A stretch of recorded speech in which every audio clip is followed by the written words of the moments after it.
بسم اللہ الرحمن الرحیم۔ اب ہم جو ہے بحث کریں گے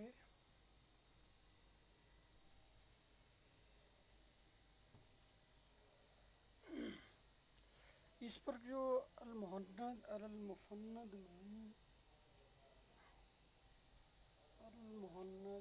اس میں ایک عبارت تھی کہ نبی علیہ السلام کا روزہ اور فضیلت کے بارے میں انہوں نے بڑی باتیں کی، مولانا خلیل احمد سہارنپوری رحمۃ اللہ علیہ نے۔ تو ایک بات یہ تھی کہ جی ہم جو ہیں اس بقعہ مبارکہ کو، روزہ مبارکہ کو عرش، کرسی وغیرہ سے بھی افضل سمجھتے ہیں۔ اس بات کو سمجھ لینا چاہیے۔ اس میں دو باتیں ہیں۔ ایک بات یہ کہ یہ جو فضیلت کے معاملات ہوتے ہیں نا، جیسے فرشتے زیادہ افضل ہیں یا نبی زیادہ افضل ہیں یا انسان افضل ہیں یا فرشتے افضل ہیں، یہ کوئی قطعی عقیدہ نہیں ہے۔ عقائد سارے قطعی نہیں ہوتے۔ ہاں، جو ایسا عقیدہ ہو جو قطعی دلائل سے ثابت ہو، یقینی متواترات سے ثابت ہو، قرآن و حدیث کی صریح عبارات سے ثابت ہو، وہ تو اس میں منکر کو کافر کہتے ہیں اور اس پر ایمان لانا لازمی ہے۔ جو نہیں لاتا وہ بھی کافر ہوتا ہے۔ لیکن کچھ عقائد ایسے ہوتے ہیں جو عقلی دلائل پر مشتمل ہوتے ہیں، اور کچھ دلائل ایسے ہوتے ہیں جو اختلافی ہیں عقائد۔ کچھ جیسے اب دیکھیں نا، ابو الحسن اشعری کے نزدیک کچھ اور ہے، ابو منصور ماتر، وہ 12-13 مسائل مشہور ہیں کہ اگر بندہ لا الہ الا اللہ محمد رسول اللہ کہے اور ساتھ انشاءاللہ کہہ دے تو ایمان ہو، مومن ہوگا یا نہیں ہوگا، اختلاف ہے۔ اسی طرح جس کے بعد تبلیغ نہیں پہنچی، کتنی تبلیغ پہنچی کتنی نہیں پہنچی، اس کا کیا حکم ہے۔ اس طرح جو فترہ وحی کے زمانے میں، یعنی جس وقت نبیوں کا سلسلہ نہ ہو، نبیوں کی تعلیمات جہاں نہ ہو، جیسے عبد المطلب کے وقت نہ توریت انجیل محفوظ تھی اور نہ ہی نبی علیہ السلام کی بعثت ہوئی تھی، نبوت ملی تھی، تو اس کو کہتے ہیں فترہ وحی۔ ایسا گیپ کہ نبی بھی موجود نہ ہو اور نبی کی تعلیمات بھی محفوظ نہ ہو، اس سے کہتے ہیں فترہ وحی۔ تو اس کے بارے میں اختلاف ہے۔ اب جو بچے بچپن میں فوت ہو گئے، نابالغ، وہ مشرک ہیں، کافر ہیں، ماں باپ کے ایمان کے تابع ہیں یا وہ اہل علاقہ کے تابع ہیں، کیا یہ عقیدے کے مسائل ہیں، مگر یہ ظنیات ہیں، اختلافی ہیں۔ اسی طرح میں نے پہلے ہی بتایا کہ جب یہ آیا نا جی، جیسے محدثین کو دورہ پڑا حدیثیں گھڑنے کا، حدیثیں پھر جو اچھے لوگ تھے، مخلص تھے، ثقہ تھے، ضابط تھے، عادل تھے، انہوں نے تو حدیث کی حفاظت کی نا اپنے طور پر، لیکن جو تھے دوسرے من گھڑت والے تھے وہ بھی مارکیٹ میں آ گئے۔ اس طرح فقہ، اب فقہ جو ائمہ اربعہ نے، انہوں نے تو صحیح کی، جو ان کو غلط لگتا تھا فوراً رجوع کر لیتے تھے۔ میں نے کتاب العلم کے حوالے سے بتایا، اس کے اندر آپ کو قول جدید، قول قدیم، تقریباً ہر اجتہاد اور رائے فتوے میں آپ کو ملے گا امام شافعی کا۔ اور پھر اس زمانے میں بے شمار جو نقال قسم کے مجتہد تھے، وہ بھی تھے جو دھڑا دھڑ گھڑتے تھے مسائل اور گھڑا گھڑ روایات گھڑتے تھے۔ اسی طرح تصوف کا دور آیا تو ہر بندے نے کہا کہ میرے پیر کی کرامتیں زیادہ، میرے پیر کی فلاں فلاں بڑی بڑی کہانی ہیں، دوسروں نے کہا میری ہیں۔ اب یہ جو سہروردی، قادری، چشتی اور نقشبندی تھے، ان کے جو اچھے علماء تھے، مخلص علماء تھے جو موجود ہیں، جن کے سلسلے موجود ہیں، کتابیں موجود ہیں، اس کے علاوہ ہزاروں کتابیں من گھڑت لکھی گئیں۔ ان میں سے یہ ہیں چند جن کو یہ محمد علی مرزا طعن و تشنیع کا نشانہ بناتا ہے، کہانی کرتا ہے، تمسخر اڑاتا ہے، ان کا مذاق اڑاتا ہے،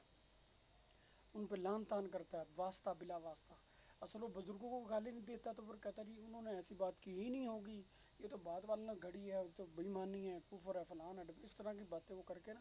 اپنے بڑھاس نکالتا ہے۔ ہم یہ کہہ رہے ہیں، پھر جب یہ علماء دیوبند آئے، بریلوی آئے، اہل حدیث آئے، انہوں نے بھی جب وہ ملفوظات فاضل بریلوی نے لکھی، اس میں کرامات کی اس نے انتہا کر دی، پھر وہ ان کی جو تھی انوار رضا چھپی، پھر تو دیوبندیوں نے بھی کوشش کی یار ہمارے بزرگ کیوں پیچھے رہ گئے۔ انہوں نے بھی پھر اندر سے مطلب جو ذاتی باتیں تھیں، ذاتی مسائل تھے، ذاتی شخصیات تھی، ذاتی کرامات تھی، ذاتی کہانیاں تھیں، وہ پھر فضائل اعمال، فضائل صدقات کی ہتھیں لڑ چڑھیں۔ آب بیتی میں انہوں نے کچھ لکھ دی، کچھ فضائل صدقات میں کچھ ہے۔ پھر یہ جو تذکرۃ الرشید، اس میں تو وہ سارے عقائد نہیں ہیں، نہ ساری کرامات ہیں، کچھ شطحیات ہوتے ہیں، جیسے عورتوں کو حیض آتے ہیں نا، اس طرح پیروں کو ان کے مریدوں کو بھی حیض آتے ہیں۔ مینسز کے مسائل نہیں ہوتے، اس میں نہ روزہ رکھ سکتی عورت، نہ ہی نماز پڑھ سکتی، نہ قرآن کو ہاتھ لگا سکتی، نہ قرآن پڑھ سکتی، وہ اس میں ناپاک ہوتی ہے۔ اس طرح بعض ایسی حالتیں ہوتی ہیں جو وجد حد سے بڑھ جائے، شریعت سے آگے نکل جائے، پیروں پہ، مرشدوں پہ، ان اولیاء پہ، تو اس کیفیت کو کہتے ہیں ان کو حیض آ گیا ہے۔ جیسے عورتوں کو مینسز آتے ہیں، اس طرح یہ پیروں فقیروں کو بھی مینسز ہے، اس طرح ان کے مریدوں کو بھی حیض چڑھتا ہے، کہتے ہیں انہوں حیضہ ہو گیا، مطلب یہ پٹری سے اتر گیا۔ تو پھر انہوں نے جناب اپنے اپنے بزرگوں کی ایسے ایسے خفیہ گوشے کھولے انہوں نے۔ وہ فاضل بریلوی کی جی نماز پڑھائی، اس نے یہ کرامت ہو گئی، اس نے ابھی 3.5 سال کا تھا تو اس کی یہ کرامت ہو گئی، اس نے یہ کیا وہ کیا۔ اسی طرح پھر ان دیوبندیوں نے بھی اسی طرح جب انہوں نے فضیلت بیان کی، کیونکہ اصل یہ مسئلہ چلا تھا فضل حق خیر آبادی سے، اس نے لکھی تھی امتناع نظیر کہ نبی علیہ الصلوۃ والسلام کا مثل نہیں پیدا کر سکتا اللہ، یہ محال ہے، اللہ تعالیٰ جھوٹ نہیں بول سکتا، یہ محال ہے۔ تو اس وقت کے سید احمد شہید اور شاہ اسماعیل شہید نے تقویۃ الایمان میں کچھ عبارتیں تھیں ان کی، اور دوسری اور بھی ان کی کتابیں تھیں، ان میں فارسی کی وہ کتابیں ہیں، ان میں انہوں نے ایسے مسائل ذکر کیے تھے، اللہ تعالیٰ کیا کیا بیٹا ہو سکتا ہے، نہیں ہو سکتا، خدا تعالیٰ کی کلام میں،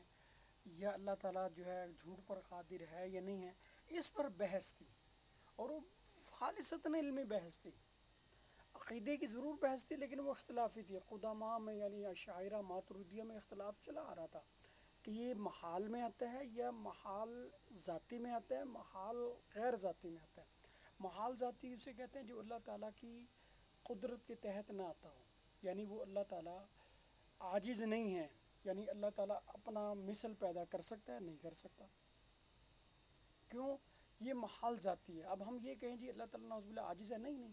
یہ اللہ تعالیٰ کا مثل پیدا ہو، یہ مقدور میں، کل شیء قدیر میں نہیں آتا، یہ محال ذاتی ہے۔ اللہ تعالیٰ کا بچہ ہو سکتا ہے، اللہ تعالیٰ کی بیوی ہو سکتی ہے، یہ محال ذاتی ہیں۔ اللہ تعالیٰ کھا سکتا ہے، پی سکتا ہے، یا کچھ جو انسان کرتے ہیں، مخلوقات حرکتیں کرتی ہیں، وہ اللہ کر سکتا ہے، اچھی اور بری، تو تمام محال ذاتی ہیں۔ تو جھوٹ بھی ایک بری چیز ہے، سچ تو نہیں تھی، اب اس میں اختلاف ہوا۔ اب وہ جو تھے قدامہ کچھ کہتے تھے کہ بھائی اللہ تعالیٰ یہ ہو سکتا ہے، اللہ تعالیٰ عاجز تو نہیں ہے، کیونکہ وہ پھر یہ کہتے تھے کہ اگر اللہ تعالیٰ جھوٹ نہیں بول سکتا تو اللہ عاجز ہوگا، اور اگر اللہ تعالیٰ کو ہم وہ کہتے تھے بھائی اللہ کو جھوٹا کہو گے، اللہ تعالیٰ سے تو سچا کوئی ہو سکتا نہیں، اللہ تعالیٰ جھوٹ بول ہی نہیں سکتا۔ تو پھر یہاں اصطلاح چلی امتناع ذاتی اور امتناع غیری۔ امتناع ذاتی یہ کہ وہ جو اللہ کی قدرت کے تحت آ ہی نہ سکتا ہو، اور اس پہ اللہ پہ عاجزی کا دبا نہ لگے۔ جو امتناع غیر ذاتی ہوتا ہے وہ اللہ تعالیٰ کا مقدور ہوتا ہے، اللہ تعالیٰ کی قدرت میں شامل ہوتا ہے، وہ ممکن ہوتا ہے، پاسبل ہوتا ہے، لیکن قطعی دلائل قرآن کے کہ اللہ تعالیٰ سے سچا کوئی نہیں ہے، نبی سے سچا کوئی نہیں ہے۔ اگر ہم یہ دیوار اور حصار ختم کر دیں گے اللہ تعالیٰ جھوٹ بول سکتا، پھر تو اللہ تعالیٰ نے نبیوں کو بھی جھوٹ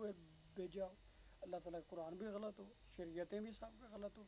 توحید و رسالت کے عقائد بھی غلط ہو، خدا ہے نہیں ہے یہ فلسفہ، یہ افسانہ بھی غلط ہو، پھر اسی طرح جو خدا نے وعدے کیے ہیں جنت دوزخ کے فضائل کے اور انعامات کے، وہ بھی فراڈ ہو، تو پھر یہ اللہ پہ اعتماد اٹھ جائے گا۔ انہوں نے کہا یہ ہو نہیں سکتا، تو بات دونوں کی ٹھیک تھی کہ یہ اللہ نہ کرے گا نہ ہو سکتا ہے، ممکن نہیں ہے، لیکن اس کو علمی طور پہ کوئی امتناع ذاتی کہتا تھا، کوئی امتناع غیری کہتا تھا۔ یہ امتناع ذاتی امتناع غیری کی جو دقیق علمی بحث تھی، یہ بھی پسند نہیں فیضل حق خیر آبادی کو، اس نے پھر تکفیریں کی، تقویۃ الایمان والے کو گمراہ کہا، بے دین کہا۔ اسی طرح جب یہی بحث جب فاضل بریلوی احمد رضا خان صاحب کے ہاتھ لگی، انہوں نے بھی پھر بڑھ چڑھ کے ایسی تکفیر کی، انہوں نے پھر سبحان الصبح کتاب لکھ دی، وہ کتاب وہ فتاوی رضویہ میں بھی ہے، اور اس کو کئی رسالے ہیں، اس میں اس نے ثابت کیا سینکڑوں دلائل سے کہ جناب یہ اللہ تعالیٰ بول ہی نہیں سکتا جھوٹ، یہ ممکن ہے ہی نہیں، یہ اللہ تعالیٰ کی مقدورات میں ہے ہی نہیں۔ دیوبندی بھی یہی کہتے ہیں اللہ کے مقدورات میں نہیں، سید احمد شہید، شاہ اسماعیل شہید بھی یہی کہتے ہیں اللہ تعالیٰ کے مقدورات میں نہیں ہے، مگر وہ اس کو امتناع غیری کہیں گے، وہ امتناع ذاتی، دلیلیں دونوں کی سیم ہیں۔ وہ بھی یہی کہتے ہیں کہ اگر اللہ تعالیٰ سے ہم جھوٹ کو مان لیں، اللہ تعالیٰ جھوٹ بولتا ہے یا بول سکتا ہے، تو پھر تو اللہ تعالیٰ جو ہے نبیوں کا سلسلہ، فرشتوں کا وجود، کتابوں کا وجود، آسمانوں کا وجود، اللہ تعالیٰ کی اور نبیوں کی خبریں، توحید و رسالت جیسے عقائد، یہ سارا فراڈ ہو سکتا ہے۔ اللہ تعالیٰ کا اگر نبی صلی اللہ علیہ وسلم کی مثل آ سکتی ہے، نظیر آ سکتی ہے، پھر ختم نبوت کا عقیدہ کیا ہے؟ جب ہر نبی کا مثل اور نظیر آ سکتی تو پھر ان پر ایمان لانے کا کیا مطلب ہے؟ یہ تو سارے افسانے بن جائیں گے نا۔ پھر بات یہی ہے دونوں کی، دونوں یہی کہتے ہیں اللہ تعالیٰ نہیں کرے گا، وجہ یہی ہے قرآن میں اللہ نے کہا اللہ سے سچا کوئی نہیں، نبی سے سچا کوئی نہیں، یہ سارا اصل اوریجنل چیز ہے، یہ واقعاتی چیز ہے۔ اور لیکن جھوٹ اللہ نہیں بولے گا، نہ بول سکتا ہے، نہ اللہ تعالیٰ کی وعیدیں اور وعدے سارے پکے سچے ٹھکے ہیں، ساری آیات اور احادیث بالکل لوہے پر لکیر ہیں، ان اجماع ہے اللہ تعالیٰ جھوٹ نہ بولے گا، نہ بول سکتا ہے۔ لیکن اس کو تعبیر علمی طور پہ کیا کریں؟ فاضل بریلوی فیض اللہ خیر آبادی نے سے کہا کہ یہ ہے امتناع ذاتی، انہوں نے کہہ دیا، سید احمد شہید، شاہ اسماعیل شہید وغیرہ نے کہ اور علماء دیوبند نے جی یہ امتناع غیری ہے، اس پہ پھر بحث چھڑی، پھر لان تان، حالانکہ یہ عقائد کی بات نہیں ہے، عقائد کی بات وہ قطعی عقائد جن پر بندہ تکفیر کسی کرے ان کی یہ بات نہیں، عام علمی بحث تھی، دقیق بحث تھی، بہت گہری بحث تھی۔ اس کو انہوں نے بات کا بتنگڑ بنا کے آپس میں ایک دوسرے کی تکفیر کرنے لگے، بھئی یہ اللہ کو جھوٹا کہتے ہیں، اس پہ پھر فتاویٰ ایک دوسرے گھڑے، وہ میں کل تفصیل بتا چکا ہوں۔ تو یہ تھی آپس میں ان کی چپکلش، کمپٹیشن، مقابلہ، موازنہ کہ جناب اگر اس نے کرامتیں ذکر کی میں بھی کہانی اپنے بزرگ کی بڑھا کے ایسے کروں کہ مقابلہ ہونا چاہیے، علمی دلائل کوئی مناظرے اس نے ذکر کیا تو یہ کہتا ہے میں بھی اپنے بزرگ کی کروں، یہ آپس میں مقابلہ تھا۔ اس میں پھر کوئی جائز ناجائز، مناسب غیر مناسب، شطحیات اور عام مناسب چیزیں، غیر مناسب چیزیں سبھی آ گئیں، رتب و یابی جسے کہتے ہیں نا۔ تو اب سمجھدار لوگ جو ہیں پھر اس کو سمجھتے ہیں بھائی کون سی بات کہاں کرنی کہاں نہیں کرنی، عمومی حالات میں کوئی بھی نہیں کرتا۔ اور یہ ان کی تعلیمات کا کوئی 1000واں حصہ ہے۔ بریلویوں کی بھی وہی نہیں کہ ساری کتابیں، اگر ان کی 10,000 کتابیں تو 1 یا 2 کتابیں ایسے موضوع پہ ہوگی یا 10 ہوں گی۔ اس طرح ہی اگر علماء دیوبند کی اگر 1,00,000 کتابیں اس میں تو 5 یا 10 ایسی ہوں گی، کرامات امدادیہ، اس طرح تکشف، اور یہ جو مولانا تھانوی کی کتابیں ہیں کچھ، ان میں یہ فضائل صدقات کے کچھ چیپٹر ہیں، پھر اس طرح فضائل اعمال میں کچھ ایسی باتیں ہیں، لیکن وہ ساری بزرگوں کی ہیں، ان کے ماننے والوں کی ہیں، ان کو عقائد نہیں ہیں۔ اسی طرح اب سمجھ لیں یہ جو آپ نے بات کی نا حضرت خلیل صاحب نے کہ ہم نبی علیہ الصلوۃ والسلام کے روزے کو عرش فرش کرسی سے بھی افضل سمجھتے ہیں، وہ جو مس آپ کے جسم مبارک سے مٹی قبر شریف میں روزے میں آپ کے جسم سے لگی وہ اس سے بھی افضل ہے، عرش سے، فرش سے، کرسی سے، آسمان و زمین سے کوئی کائنات کا حصہ اس کا مقابل نہیں۔ اب یہ علمی بات تھی، اب اس کو شوشہ بنا دیا اس نے، اب اس پر ہم دلائل دیں گے کیونکہ یہ دقیق بات ہے، علمی بحث ہے، تحقیقی بحث ہے، ہم اس پر دلائل دیتے ہیں۔ پہلی دلیل یہ مسلم شریف میں روایت ہے، اور ابن کثیر نے مختلف جگہ پہ اس حدیث کو ذکر کیا ہے کہ نبی علیہ الصلوۃ والسلام فرمایا کہ جس مٹی سے مجھے پیدا کیا گیا تھا نا اسی مٹی سے ابو بکر اور عمر کو پیدا کیا تھا۔ دوسرا یہ مسانید ابو بکر میں بھی ہے اور دوسری سیاستہ میں بھی ہے کہ نبی جہاں پیدا ہوتا ہے وہیں فوت ہوتا ہے، یعنی جس مٹی سے پیدا ہوتا ہے اسی مٹی میں وہ مدفون ہوتا ہے، کہتے نہیں جہاں کا خمیر تھا وہیں چلا گیا۔ تو جو بدکار ہوتے ہیں بدکار جگہ پہ جاتے ہیں، نکوکار ہیں نکوکار جگہ پہ جاتے ہیں۔ تو جو بقائے مبارکہ، اور آپ نے اپنی زندگی میں فرما دی، یہ بخاری کی حدیث ہے اور یہ متواتر ہے، ماں بین بیتی و بین ممبری روضۃ من ریاض الجنہ، جو میری ممبر اور میرے حجرے کے درمیان جتنے بھی جگہ ہے، وہ آج کل انہوں نے عربیوں نے جو مکہ مدینے والے ہیں انہوں نے اس جگہ کو متعین کیا ہوا، نشان لگایا ہوا ہے کہ یہ بقعہ مبارکہ ہے، اور یہ روزے کی ممبر اور حجرے کے درمیان کی جگہ، لوگ وہاں بیٹھتے ہیں جا کے تبرک کے لیے، برکت کے لیے، روحانیت کے لیے، رحمت کے لیے، نزول رحمت کے لیے، اپنی مقبولیت کے لیے اعمال کی۔ تو وہ بقعہ مبارکہ فرمائے جنت کا ایک باغ میں سے ایک باغ ہے۔ اور بات نبی کو جو جنت ملے گی وہ ملے گی جنت الفردوس، نبیوں کو ملے گی جنت وہ کہ جو سب سے اعلیٰ جنت الفردوس کا حصہ ہوگا، اور نبی پاک جو کہ تمام کے افضل ہیں، تمام کے سردار ہیں، آپ کو وہ حصہ ملے گا جنت الفردوس کا جو تمام جگہوں، جنت الفردوس کے تمام جگہوں اور حصوں اور درجات اور مرتبوں سے اعلیٰ ہو، اور وہ وہی حصہ ہے جو بقعہ مبارکہ روضۃ من ریاض الجنہ ہے، اور نبی پاک اسی مٹی سے پیدا ہوئے، اسی مٹی میں اب مدفون ہوئے، اور یہ جنت الفردوس کا اعلیٰ ترین جگہ ہے۔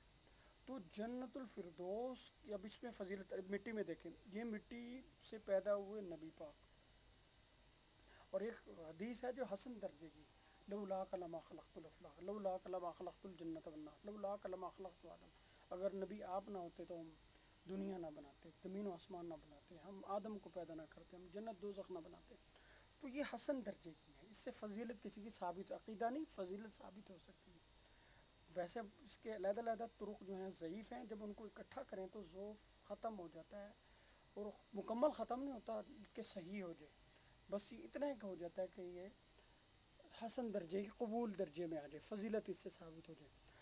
اب جو باعث مخلوقات ہے، جنت دوزخ جس کی وجہ سے پیدا ہو رہی ہے، زمین آسمان جس کی وجہ سے، دوزخ جس کی وجہ سے، آدم جس کی وجہ سے،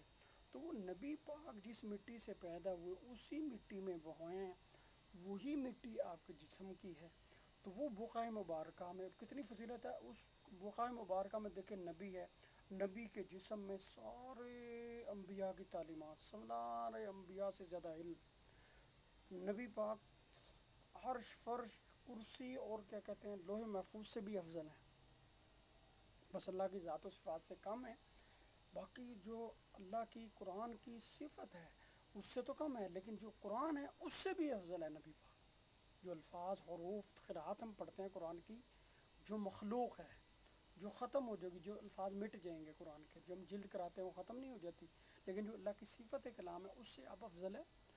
تو اللہ کے نبی چونکہ قرآن سے بھی افضل ہیں، عرش فرش کرسی سے بھی افضل ہیں، لوح محفوظ سے بھی افضل ہیں، تمام انبیاء سے بھی افضل ہیں، تمام فرشتوں سے بھی افضل ہیں، تو وہ مٹی سے ہی وہ پیدا ہوئے، وہ مٹی، تو وہ کہاں سے پھر وہ مٹی غیر افضل ہوگی جی؟ عرش کرسی سے، تو عرش کرسی سے اس طرح افضل ہے، آگے سمجھ بات کہ نبی علیہ السلام جس مٹی میں پیدا ہوتے ہیں، جہاں پیدا ہوتے ہیں وہیں فرق ہوتے ہیں، جہاں فوت ہوتے ہیں وہیں وہ مدفون ہوتے ہیں۔ منہا خلقناکم وفیہا نعیدکم ومنہا نخرجکم اخرج، یہیں سے منہا ہم نے پیدا کیا، اس مٹی سے، اسی میں جائیں گے اور اسی سے قیامت دن اٹھیں گے۔ تو نبی پاک اسی مٹی سے پیدا ہوئے، اسی مٹی میں چلے گئے اور اسی مٹی سے قیامت دن اٹھیں گے، ٹھیک ہو گئی بات؟ اور فرمایا حضرت عمر حضرت ابوبکر صدیق کے کندھوں پہ ہاتھ رکھے، ہاتھ قدا نبعث یوم القیامہ، ہم اسی طرح قیامت دن دوبارہ اٹھیں گے۔ تو عمر کو پیدا بھی یہ تینوں ایک ہی مٹی سے ہوئے، اور رہے بھی اکٹھے پہاڑوں، وزارتوں اور معاملوں، جہاد، معسکر، جنگوں، تبلیغ، تعلیم میں ایک ہی جگہ، رشتہ بھی ان کا اتنا قریبی، اور اب مدفون بھی اکٹھے ہیں، یہ ایسے یار غار ہے، ٹھیک ہے؟ تو آپ نے ایک حدیث میں فرمایا ہم تینوں ایک ہی مٹی سے پیدا ہوں، ظاہر بات ہے نبیوں کو نبی والی مٹی نصیب ہوگی، اور جو ابو بکر صدیق حضرت عمر کو ان کے لحاظ سے مٹی نصیب ہوئی ہوگی، لیکن جب تین بندے اتنے مبارک جو کائنات میں سب سے افضل ترین ہیں نبیوں کے بعد وہ ابو بکر،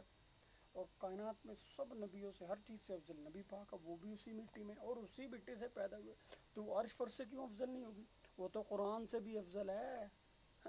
یہ تو چھوٹی، لیکن یہ علمی بات ہے، اس سے اختلاف کیا جا سکتا ہے، جس کو دلائل، اب مجھے تو تجھے دلائل پتہ ہیں کہ نبی پاک کے دل میں اس قرآن، تمام تورات زبور انجیل، تمام صحائف، تمام پہلی کتابوں کی سب سے زیادہ تعلیمات، آپ علم میں سارے نبیوں سے اچھے، سارے فرشتوں سے زیادہ، ساری مخلوقات سے زیادہ، فضیلت میں سب سے مخلوق، پھر آپ کے سینے میں قرآن، زبان سے قرآن، وہ جسم سراپا نور، وہ جسم سراپا نور، آپ کی صفات ساری نور، آپ نور ہدایت، نور ہدایت، تو آپ تو اللہ کا نور ہیں، تو اللہ کے نور سے افضل کون سی چیز ہو سکتی ہے؟ کوئی عرش فرش کرسی قرآن، کوئی چیز، کوئی لوح محفوظ بھی نہیں ہو سکتا، تو وہ جس بقعہ پہ لگے گا اس کو بھی وہی فضیلت، کیونکہ نبی خود اس سے پیدا ہوئے ہیں اور اسی میں گئے ہیں، وہیں سے اٹھیں گے یہ خلا مسار موری کا فلسفہ ہے، یہ آگے دلیلیں، تو قرآن نے خود فرمایا سورۃ 3 وَلَقَدْ خَلَقْنَا الْإِنسَانَ فِي أَحْسَنِ تَقْوِيمٍ، انسان کو سب سے بہترین قالب میں ہم نے ڈالا ہے، یعنی انسان کا خمیر، سانچہ اور اس کا مادہ اور اس کا میٹیریل اس کی مٹی، اس کی خاک، اس کا خون، اس کی روح ساری کائنات سے زیادہ خوبصورت ہے۔ فتبارک اللہ واسع، اللہ تعالیٰ نے انسان کو پیدا کر کے کہا کہ اللہ تعالیٰ بھی تمام پیدا کرنے والوں میں سب سے احسن ہے۔ تو انسان کا قالب، انسان کی تخلیق، انسان کا مٹیریل کائنات میں سب سے افضل ہے، اور فرشتوں کا اس سے افضل ہے، اور نبیوں کا فرشتوں سے بھی افضل ہے، اور نبی پاک کا سب سے ہی افضل ہے۔ اور جس مٹی سے نبی پاک بنے، جو مٹیریل تھا آپ کا، جو قالب تھا، جو سانچہ تھا، جو ساخت تھی، آپ کا حسن یہی حسان بن ثابت نے کہا احسن من کا لم تر قط عینی واجمل من کا لم تلد النساء خلقت مبرأ من کل عیب کانک قد خلقت کما تشاء۔ یا نبی، آپ تمام کائنات، جن فرشتے، تمام مخلوقات، عرش، کرسی، فرش، قرآن اور روح محفوظ سے بھی خوبصورت ہیں، ان سے بھی زیادہ اجمل، جمال، جمیل ہے، خوبصورت ترین ہے، حسین ترین ہے۔ خلقت مبرأ، اور کوئی آنکھ، کوئی نہ کسی فرشتے کی آنکھ آپ سے زیادہ خوبصورت دیکھ سکی، نہ خدا دیکھ سکا، نہ خدا کے پاس ایسی چیز ہے کہ جو آپ سے خوبصورت ہو، نہ فرشتوں میں ایسی چیز ہے، یعنی کوئی آنکھ ہی اللہ نے پیدا نہیں کی، یا جو پیدا کی ان میں ایسی نہیں ہے کوئی بھی کہ اس کی آنکھ میں آپ سے خوبصورت، جمیل و حسین کوئی ذات ہو۔ تو خوبصورتی ہم میں سب سے زیادہ، تو فضیلت بھی آپ کی سب سے زیادہ ہوگی۔ خلقت، آگے دلیل، خلقت مبرأ من کل، آپ تو ہر عیب سے پاک ہیں۔ کانک قد خلقت کما تشاء، جیسے کہ آپ نے اپنی فرمائشی چیزیں اپنے جسم میں لگوائی ہو، اپنی صفات، اوصاف، خصائل، کرامات، واقعات، معجزات، کتابیں۔ اب دیکھنا ہر چیز میں آپ اعلیٰ ہیں۔ آپ کو قرآن دیا گیا وہ سب سے اعلیٰ، آپ کو جسم دیا گیا وہ سب سے اعلیٰ، آپ کو روح دی گئی وہ سب سے اعلیٰ، آپ کو امت دی گئی وہ سب سے اعلیٰ، آپ کو جو زمین دی گئی وہ سب سے اعلیٰ، جو آپ کو وقت دیا گیا وہ سب سے اعلیٰ، آپ کو جو مناقب، معجزات دیے گئے وہ سب سے اعلیٰ، آپ کی تعلیمات سب سے اعلیٰ، آپ کے دوست سب سے اعلیٰ، آپ کے رشتہ دار سب سے اعلیٰ، آپ کے احباب سب سے اعلیٰ، آپ کے اوقات سب سے اعلیٰ، آپ کی ساعتیں سب سے اعلیٰ، آپ کی ہر چیز سب سے اعلیٰ، آپ کا جسم بالوں سے لے کے ناخن تک ہر چیز سب سے اعلیٰ، نہ کوئی فرشتہ اس کا مقابلہ ہے، نہ کوئی جن اس کا مقابلہ ہے، نہ عرش، کرسی، نہ قرآن اس کا مقابلہ ہے۔ جو صفت کلام، وہ نہیں میں بات کر رہا، جو مخلوق ہے،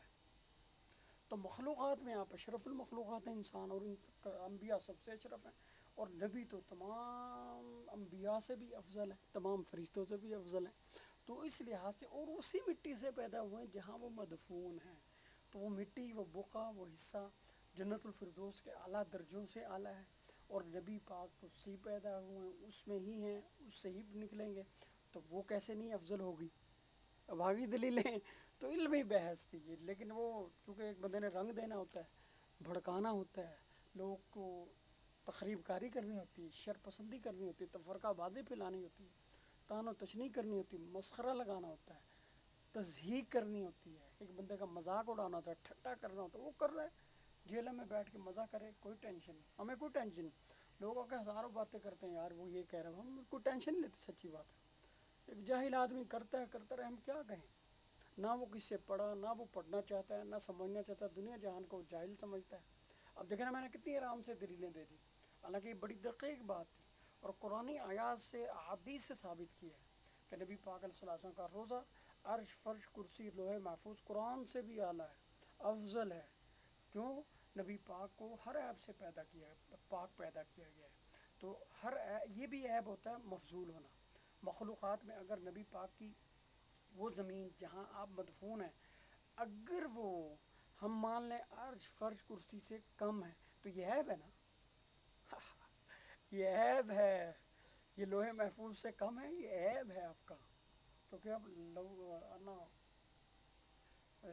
سید ولد آدم یوم القیامہ لا فخر لقد خلقنا الانسان فی احسن تقویم فتبارک اللہ، آپ کائنات میں، مخلوقات میں سب سے اعلیٰ، آپ کی ہر چیز سب سے اعلیٰ، اللہ خالق و معبودوں میں، خداؤں میں سب سے اچھا ہے۔ تو یہ ایک واحد ہے۔ تو جب آپ کو کہا کہ ہر عیب سے پاک ہیں، تو اگر آپ جبریل سے کم ہو، عرش سے کم ہو، کرسی سے کم ہو، آپ کے ساتھ رہنے والی جو چیز ہے، ساتھ مس کرنے والی مٹی جس سے آپ پیدا ہوئے ہیں، جو آپ کا خمیر ہے، جو آپ کا مٹیریل ہے، جو آپ کا مادہ ہے، وہ اگر کم ہوگا تو یہ نبی کے لیے عیب ہے، ہم عیب سمجھتے ہیں، بات ختم۔ آگے گل سمجھ. یہ بخاری مسلم میں نہیں، نبی علیہ السلام اپنے سامنے اشار کروائے. یہ حسان ابن ثابت نے صحابہ کے مجمع میں نبی پاک کے روبرو سامنے بیٹھ کے یہ اشار کے، اور نبی پاک نے ان کو داد تحسین دیتے تھے، اور کہو کہو اور کہو اور کہو، واہ واہ واہ، جیسے نہیں ہم کہتے واہ واہ احسن تھا، کمال کر دیا بھائی. نبی پاک اسے داد دیتے تھے، اس کو حوصلہ افزائی کرتے تھے، انکریج کرتے تھے ان باتوں پر. تو یہ اس کا مطلب حدیث بھی ہے، نبی پاک کا فرمان بھی ہو گیا، نبی پاک کی تقریر بھی ہوگی، اور نبی پاک کا پسندیدہ یہ ہو گیا. اور اس شعر سے بھی ثابت ہو گیا نبی علیہ السلام کے ساتھ مس ہونے والی وہ قبر میں مٹی، وہ بقع مبارکہ، وہ روضہ رسول، وہ حصہ کائنات میں عرش، فرش، کرسی اور لوح محفوظ اور قرآن سے بھی اعلیٰ ہے، کیونکہ اس میں نبی پاک کے سینے میں قرآن، تمام کتابیں، تمام نبیوں کی تعلیمات وہ اس بقعہ میں موجود ہے. وہ پورا مل کے پھر وہ مبارکہ ہوتا ہے. اگر نبی کو نکال دیں، نبی کی نسبت کو نکال دیں، نبی کے مس کو نکال دیں وہاں سے، پھر تو وہ کعبے کو بھی اس لیے فضیلت ہے کہ نبی پاک کا اس سے تعلق ہے، اللہ کا اس سے تعلق ہے. تو جتنی عظیم چیز کا تعلق ہوگا اتنی وہ چیز عظیم ہوگی. تو نبی پاک سے عظیم کائنات اور مخلوقات میں کوئی نہیں. لہذا آپ کے ساتھ جو چیز منسوب ہے، متصل ہے، مس ہے، اس سے افضل کوئی چیز نہیں. ٹھیک ہو گئی بات. اور یہی اللہ تعالیٰ نے قانون بنایا. آپ کو جو سب سے اعلیٰ دیے، آپ کو بیویاں سب سے اعلیٰ دی، آپ کو رشتہ دار سب سے اعلیٰ، آپ کو کتاب سب سے اعلیٰ، آپ کو وقت سب سے اعلیٰ، آپ کو تعلیمات سب سے اعلیٰ، آپ کو معجزات سب سے اعلیٰ. تو یہ جو جگہ دی ہے روزہ مبارکہ یہ کم دے گا، اور دلائل بھی جب کہ اس کے معاون ہیں، حمایتی ہیں، اس کو اشارہ کر رہے ہیں کہ نبی پاک کا روزہ سب سے اعلیٰ ہونا چاہیے، کیونکہ آپ اس سے پیدا ہوئے، اسی میں رہے ہیں، اسی سے اٹھیں گے، اور یہی جنت کا حصہ ہے. تو جنت میں ایک بندہ داخل ہو گیا تو نہیں نکلتا، تو نبی پاک نہیں نکلے گا، بلکہ یہ پورا حصہ ہی جنت میں جائے گا. جہاں بھی جنت ہوگی یہ ایڈجسٹ ہوگا. سمجھ آگے گل کے نہیں. یہ تھی بات ہے. اب جو ہے